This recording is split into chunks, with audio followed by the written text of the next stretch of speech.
I'm Trevor Nunn and I play the Monk's Trap. And I'm Barbara King and I play Demeter. There you go, this is the first guys. Thank you so much for joining us. How did it go this afternoon, first of all? It's an easy afternoon. Good atmosphere in the audience? Yeah, lots of dedicated fans who this afternoon. Managed to get a ticket and we loved it. We enjoyed it. Do you find that when you've got fans in that know the show really well, it changes the atmosphere in the auditorium? It can do, but I think you've got the pressure on. If people have come a lot, you want to be exactly the same or better than the last time and the last time and the last time, so they know the show is sometimes better than us. So they really expect a lot, and tonight we'll be putting out all the stops. This is the thing, because obviously the pressure's on, isn't it, Barbara? You've been doing like it's the last ever performance. How's that feel?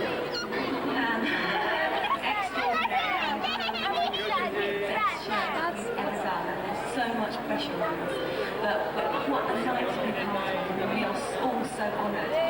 We're never going to forget this for the rest of our lives. It's going to be fantastic. How long have you been in the production? Do you know what? I've done this show for 6.5 years. Wow. I first saw the second reading of 1981 when I was a student and always wanted to be in the show. And off and on, I've done 2 tours and 3 times the rest. I'm back!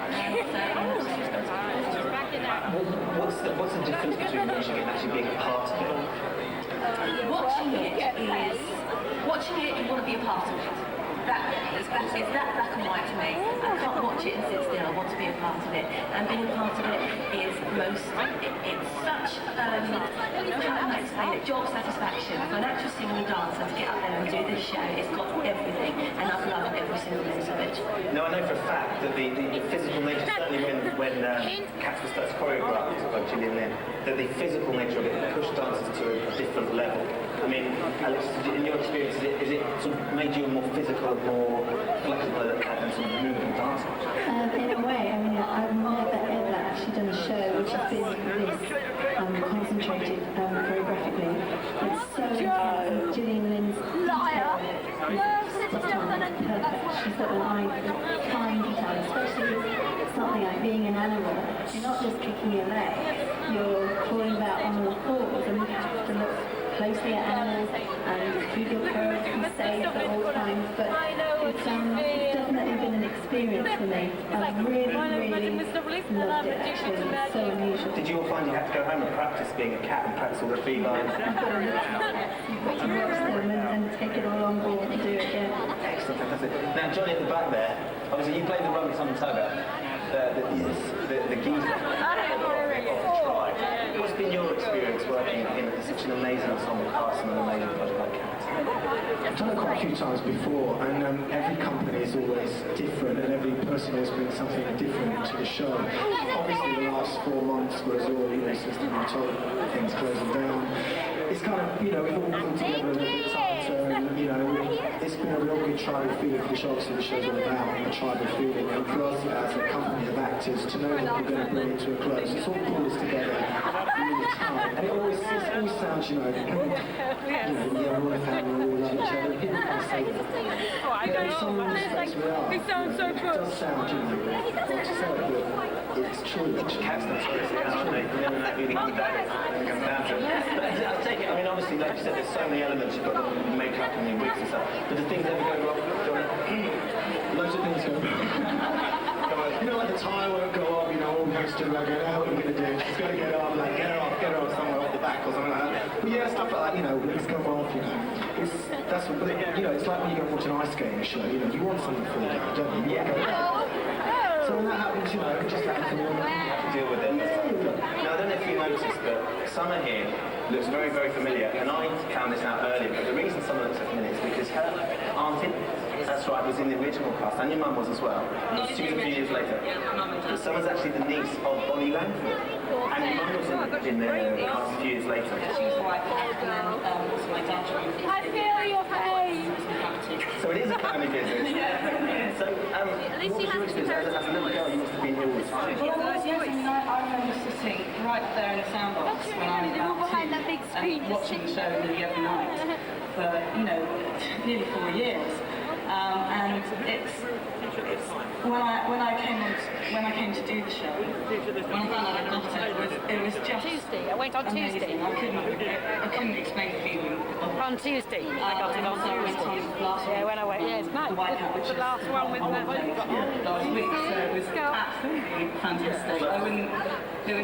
She came to see it and she just, I don't know how she was feeling. She must have been like, oh my God, I can't believe my daughter's doing it. When you were a little girl, did you find yourself at home with your auntie and your mum going, go on, teach me the routine? Well, we had, they used to bring home some of the costumes and we used to put them on, and because That's the ultimate dressing up, isn't it? Like the old nurse's uniform was like, actually, no. I had a fireman's uniform. I used to put the season on and just do all the dancing and thing, and obviously I love the and we've done it since we were really young, and it's always been, this has been my lifelong ambition, and I fulfilled it, so it's fantastic.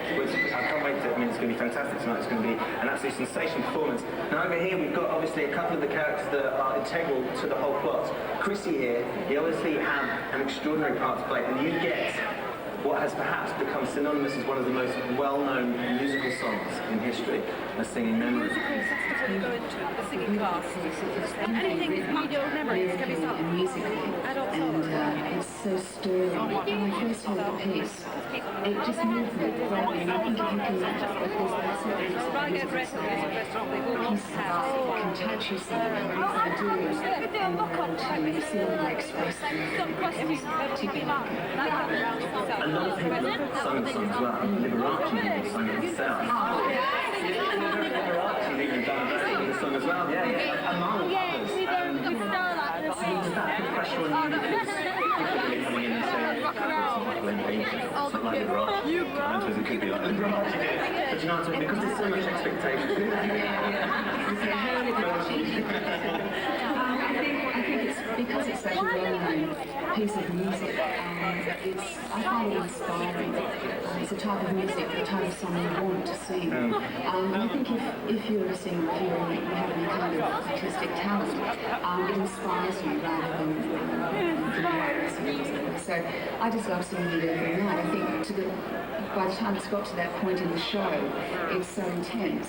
And to be able to feel that deeply so publicly every night is a real hit as well. I'm going to miss that particularly. It's profoundly satisfying and fulfilling. Can you carry on singing from the shower? I was in the room at 9 o'clock at 9:30. I'll get this for a twitch. Singing it to anyone who's standing still. Excellent. And finally, Jack, just if we can come to you at the end. It's been an amazing 21 years. You've not been here for 21 years, obviously, despite the makeup. But what do you mean? What are you saying? Oh, it's not makeup, sorry. What's tonight going to be like for you as a cast?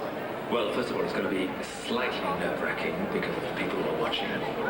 That's one thing. And then it's the very last show of Cats in this theatre. And I think we all have in our head this idea that we want to do the ultimate show. You know what I mean? So we want to be perfect, we want to enjoy ourselves, we want to be free, and of course, you know, I have to say, I think, well, I hope it's all going to happen, but, you know, you have to prepare for everything. All I hope is that, you know, we're not going to mess up any words, or I'm not going to mess up any words, or steps, or anything like that. Not push it too far, you know, not go too wild either. But it's going to certainly be amazing. And there's a few unexpected surprises as well, isn't there? Is there? Yeah, there's a few unexpected surprises. I don't let people know exactly what they are, but I don't know. You should know. Well, guys, thank you so much. I know that you're all very tired and you've got to go off and do another performance. Before you go, if you can wave to everyone in the piazza. We're going to be back live. You're going to see that performance, the final performance, at 8:30 tonight on this very big screen, so make sure you stick around. It's going to be phenomenal. Thank you very much for joining us for the time being.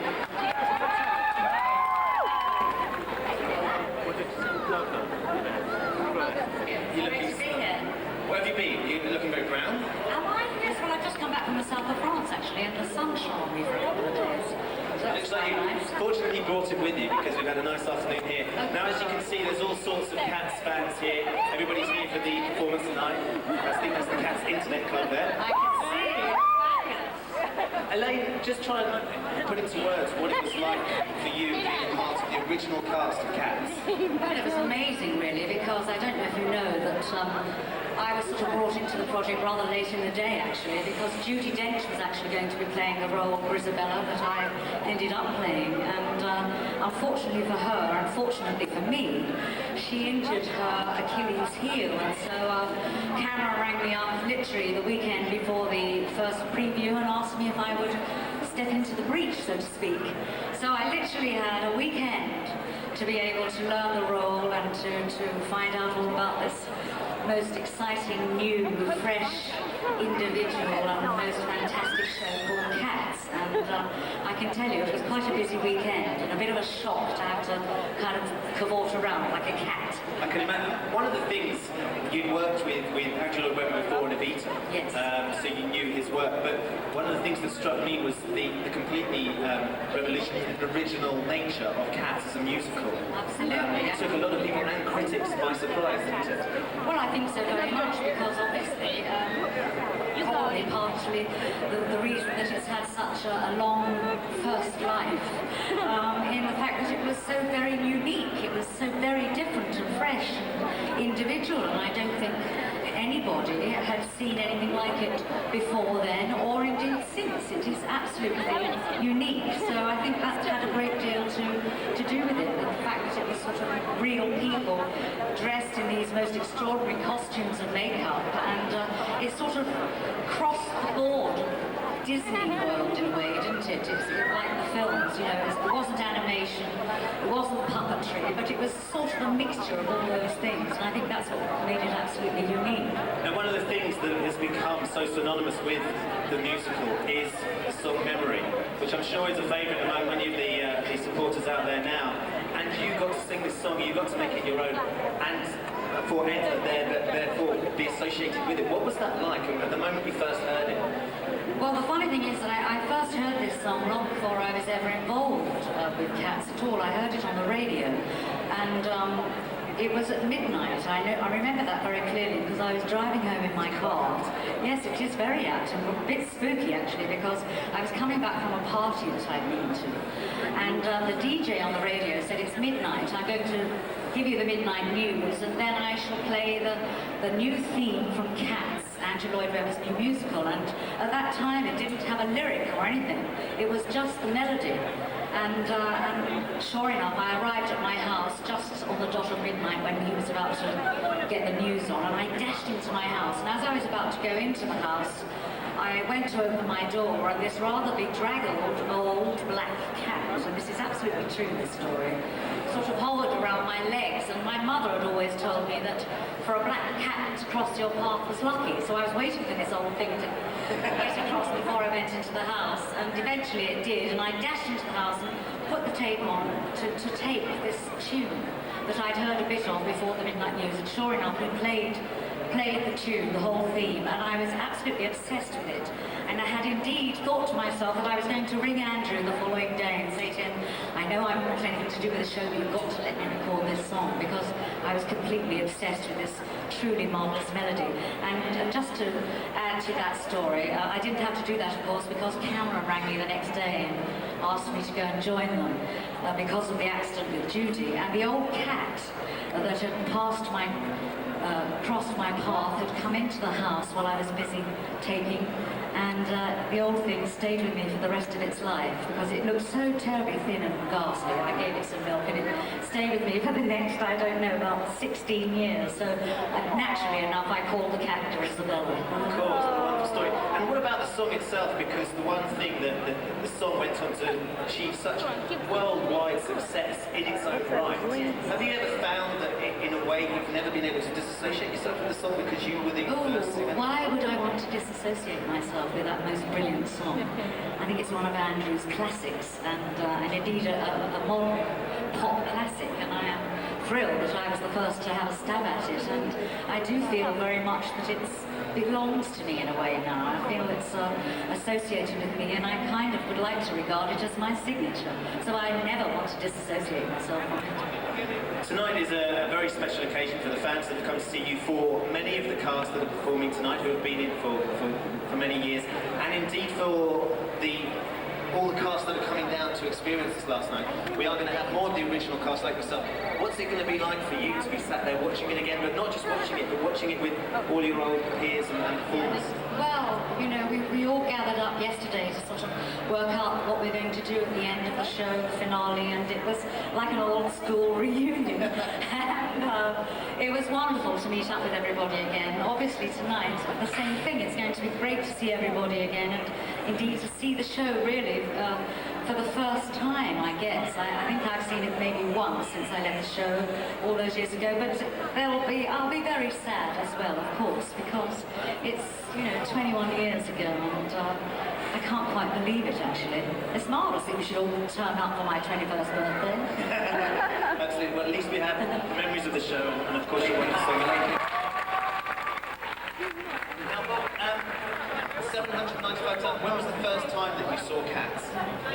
December 1988. So in December 1988. And what was it when you saw Cats for that first time that sort of hooked you and made you keep coming back for more? It's just a brilliant and totally unique show. There's something for all the family, except for and it's just a combination of costume, music, everything, dance. Over the last few years that you've been coming along, has much changed, or is it the same show that it was then? No, it has changed. In 1996, they closed the name for 11 days, and completely refurbished it. What did you do for 11 days, Bob? Same as I always do. Carry on. Now, obviously, tonight is it's the last day of the last performance of Cats. It's his 21st birthday. How do you feel? Does that make you excited? Yes, mixed feelings. I'm sad it's closing, but I'm glad to see a lot of ex-Cats, which I've known through the years. Because there's plenty of them coming down, isn't there? There's 150. Now, I should imagine in those 795 performances, a couple of things might have gone slightly wrong. Tell me about the performance when the little kid shouted out.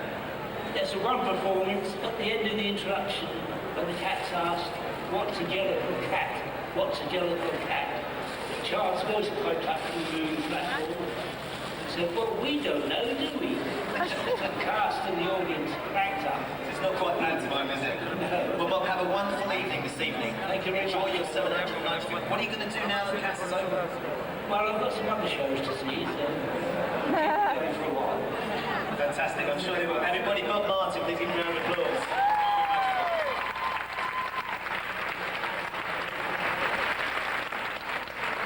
Gillian, thank you so much for coming and sharing this evening with all these fantastic fans of yours. Sorry. Gillian, what was your first experience of the idea of Cats when Andrew approached you and said, "I've got this idea"? Wonderful. The first time I heard the score, Andrew had driven me to his country house, and he poured some white wine for each of us, and he started playing the score, and I was so excited. I got 100 ideas a minute and kept talking, and he kept talking, and we kept on talking and drinking the wine, and then it finished, and we had supper, and he drove me back to the station and rang Cameron Mackintosh and said, "That's who I want to do it." And to this day, I never understood why, because we didn't hear what the other one was saying. Imagine by the end of the night you'd drunk quite a lot as well. We had. Now, obviously, the thing with Cats is even 21 years down the line, it's still so original. Back in the day, when you first came up with the idea, it was so cutting edge, wasn't it? Everything that you were doing, everything you were putting the dancers through. Yes, it was, and I'm very proud to say that the choreography hasn't dated, but then the poetry is so fantastic. T.S. Eliot is such a wonderful writer and draws such marvellous characters that it wasn't difficult to find movements to suit them. And it was really, a thrilling experience, and I didn't find it hard, I just found it entrancing, to be honest. Now, the whole process of preparing the musical was made much harder by the fact that you didn't actually have a script to work with, you just had some music. We had no script, and I went into rehearsal a month before rehearsal started to prepare the show, and a whole lot of it was planned and choreographed and rehearsed long before I got the cast with a little skeleton crew, otherwise we would never have opened.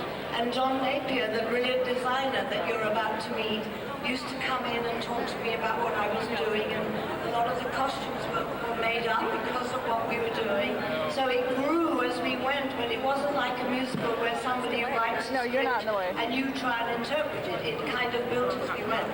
Now tell me, I was watching, we've all been watching on the loop the interviews that have been going, don't scare me. The interviews that have been going through all during the day, and you said that you're working with, was it Wayne Sleep, and you didn't have any music, so you actually choreographed his dance just to a drum beat. Well, Wayne was our most famous dancer, and he was getting very shirty with me because I wasn't doing his dance, and like all dancers, they need to practice, and the sooner you get your dance, the better you can be on the opening night.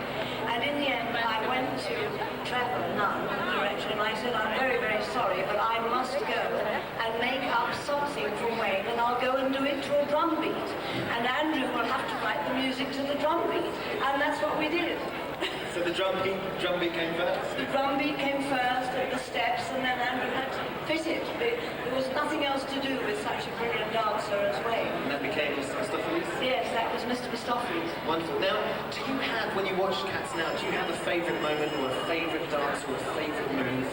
I have something I'm very proud of, which is in the opening of Act 2, where when the Cats all receive a sort of idea from Old Deuteronomy in the air, it sort of hangs in the air, and they all stand up together as one beat. They just go up and stand very still, and it's a very spiritual moment. Nothing to do with dance, it's to do with feeling and heart.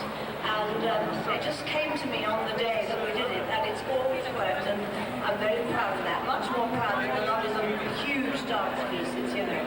Now tell me, Gillian, there is a very exciting moment tonight that...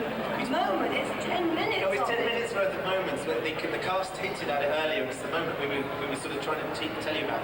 We've been waiting, so Gillian can tell you what is going to happen tonight in the Well, what I've done is I've prepared a huge... It's a way of saying thank you to all the people who've been in it for the last 21 years. So I've made a huge extravaganza, if you like, introducing each character, and all the people who've ever played that character come on, and right through the whole show, and then I put it all together at the end, and so at one point there are 200 people working together on the stage. Yes, so it might be 185, but 200 sounds better. They won't be able to count them. And I'm very thrilled with it. I had 3 days, but I didn't have them all until Friday afternoon. So it's been a lot of hard work, but it's the biggest kind of spectacle of dance you would have ever seen. It's going to be phenomenal. So basically a completely re-choreographed finale. Yes. Totally, well, it's a staging piece, actually. Staging? Yes, it's dance, acting, it's singing, all mixed into one. With lots of other cast and characters. That sounds Yeah, well, there's all the originals and all the people who've been in it for 21 years. So it's a very moving experience. And there's a little tiny girl that I chose called Jessica, like that, who's like a baby white cat. She's a white cat for the future. She's in it too.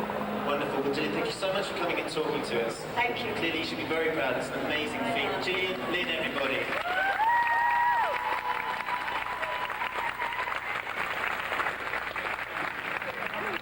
So that's something to look out for. Even if you've seen the musical a number of times, the ending tonight is going to be spectacular. Everyone was talking back on the stage, and it really is huge, over 180 people on the stage at the same time, so to look forward to. Now, Gillian mentioned him just then, I'd like you to welcome on stage the designer of the entire thing, Trevor Napier, everybody. Please put your hands together. Good evening, Trevor. Lovely to have you with us. How are you feeling, Michael? Yeah. Sorry, John. Yeah, what do I know? Is it John? I do apologise. John, how are you feeling right now? A bit sad. Honestly, it's a bit sad. When you think back to the original concept, when it was pitched to you by Andrew and Cameron, and you think how far Cats has come, could you ever have imagined it having the impact that it clearly has had? No, I mean, at the time that we were doing it, it was, it was very iffy. I mean, the notion of doing a musical based on old Cosson's book of Practical Cats was kind of a non-event. And in fact, I think in the theatre community at large, we were a bit of a standing joke. I think there was a sort of sense that this cat was going to slide off the roof and, disappear. And that was determined that it wasn't going to be hokey and sort of pantomimic, and I was going to try and do something a little bit more hip in its time, and something that would, would cover generations and just wouldn't be, timeless. Yeah, timeless. I mean, where did the idea of the junkyard come from? Well, it's bizarre. I mean, I sort of have these weird dreams. I was travelling to see some relatives going down, it was the A11 or something, and I just passed this sort of derelict site with this huge hoarding, and I just thought that'd be a great place for cats to have like a sort of cat Stonehenge. And that's all it was, really. And I kind of slightly abstracted it. And made up the costumes. Like Gillian said, there was no script. We had a bunch of fantastic performers. And I remember standing on the staircases of the New London, 7 o'clock before we opened, our first previews and first nights. And I was wearing costumes on the staircases and cutting wigs and slapping makeup on them. And it was kind of invented as we went along. There was no, not one cohesive idea. It just kind of developed. And I think it was because a lot of the creative team, myself, Trevor Nunn, Elaine Paige, and myself, and Lloyd, had all been working together for the last 2 or 3 years. So we kind of, we had this team thing going. One of the other challenges I think that sort of I sort of got from listening to what Bill's been saying is the theatre itself. You put the space, you took the space, and you've done it on the round here in London, the New London. As the designer, what sort of challenges did that for you? That was great. I mean, it was. I was so desperate that it wouldn't go into a conventional proscenium theatre, because I think that would have, in its initial stages, it needed to be somewhere that was sort of went off the beaten track. And the theatre then was a bit of a white elephant. It had been used for sort of industrials and TV production things. And it was actually designed by a fantastic theatre designer, Sean Kenny. And we discovered it had this huge revolt in the middle of it, and people have put proscenium arches in there. We just ripped it all out and crammed in as many seats as we could, and put a load of junk in. It's as simple as that. Just like that. When you sit and watch it, is there anything that you'd like to do differently when you see the staging?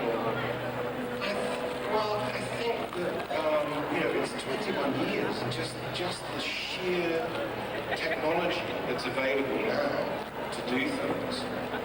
Just in terms of even costumes or in particular lighting and sound, you would have another go. You would be using Varilex, and at its time it was very unique, and it's kind of set the standard for a lot of other things. As one or two others have followed after it, and it still looks great, I think. But if I was being given a chance to do it again now, I'd be using more up-to-date technology. I imagine you'd all have a bit more money to spend as well. Money's not everything. Inventing is the thing. Is there a moment tonight that you're going to be particularly looking forward to? Is there a cat that you're particularly fond of? Yeah. It's a story. I married one of them. 2 children down there, and he's actually been on stage in Cats in New York. Really? Yeah. He was an embryo. You're looking much better now. He is. It's been a fantastic experience. I'm just a bit sad that it's over, but I'm sure it's the kind of thing that will come back again and probably be reinvented by someone else in a different way. I'll be fresher and have more of a current feel to it. But as I say, for its time, I think it's set a particular kind of trend, standard. And no one in this country no one believed you could do a dance musical in particular. You know, it was always the Americans. I think Gillian was fantastic. Of course, Trevor as well was amazing, team of people that pulled it off. It really shouldn't have been successful. I mean, it really shouldn't. The odds for it being successful are pretty low. We've got the draw now, so I hope these people are here. We've got the draw for the 2 tickets for tonight's performance. Trevor, if you'd like to make that draw, only one of the bits of paper. Fingers crossed this goes to someone who's here. Who's the winner?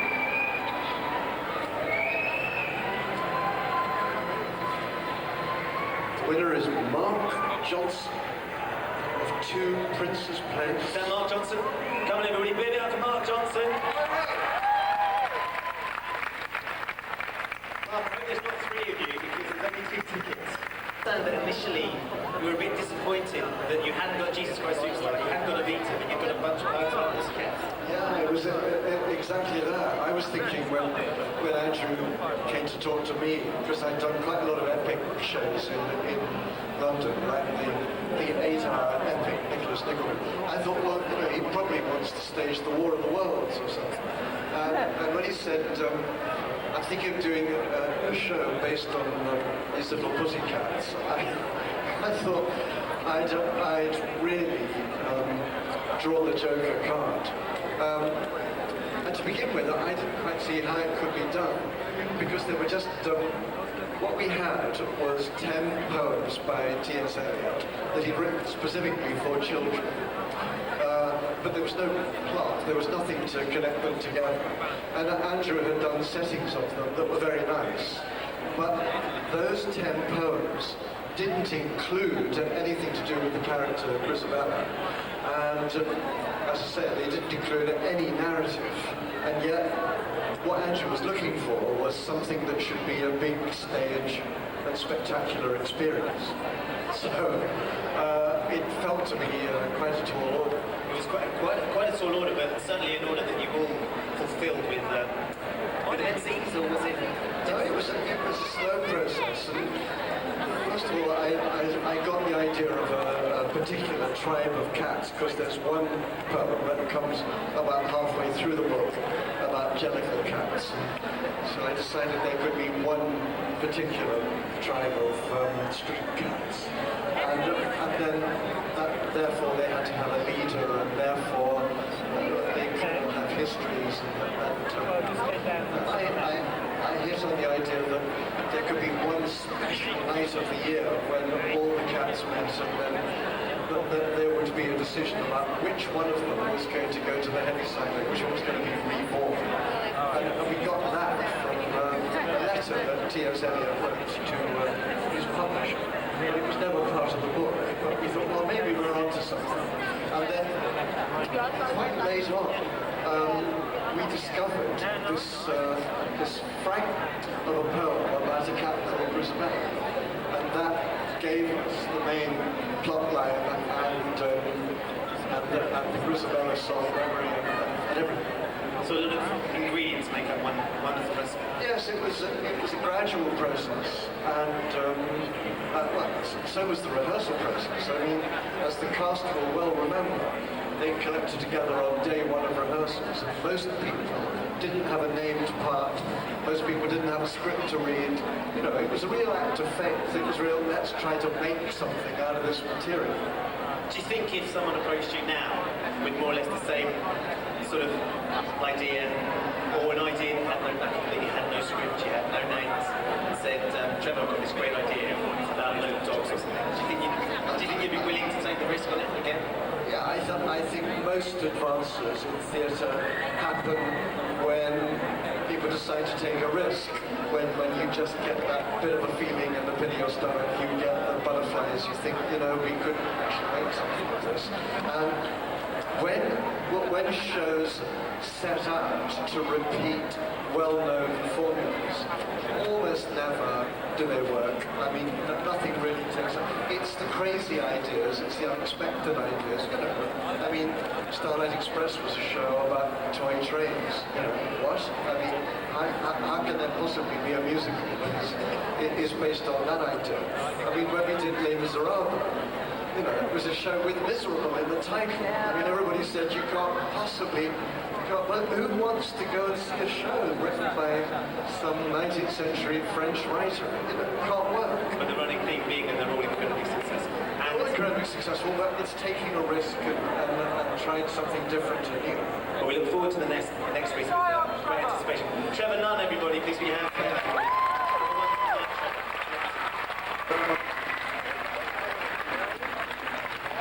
Very long, because the only thing I can say is that Cats is not going to go away. This is the last night of its first life, and it's going to have more lives than any cat has ever had. We wouldn't have had the privilege of running 21 years if it wasn't for all of you. So thank you very much. And from Andrew and I, we're so thrilled that despite Westminster Council, we were allowed to do this tonight, so that you could share with us and the hundreds of people in the New London and be part of a family that's been Cats. Cats transformed Covent Garden, and it's fabulous to be here in this wonderful new Covent Garden. And still, the show is going to carry on thanks to all of you. So have a fantastic evening. Have a great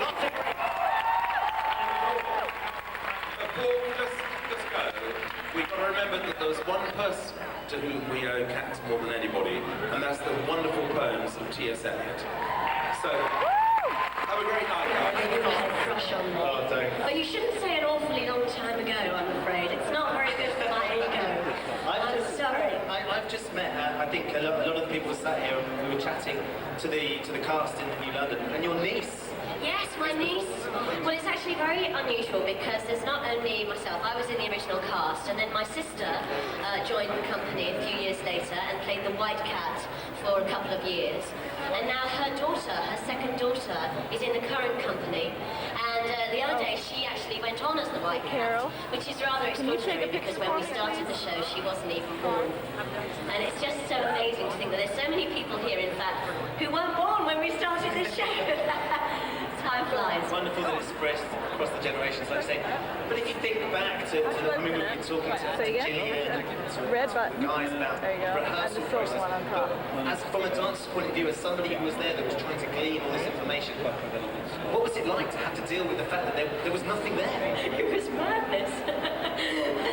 And I think all of us thought throughout some of the rehearsal period that this was completely crazy and would never happen.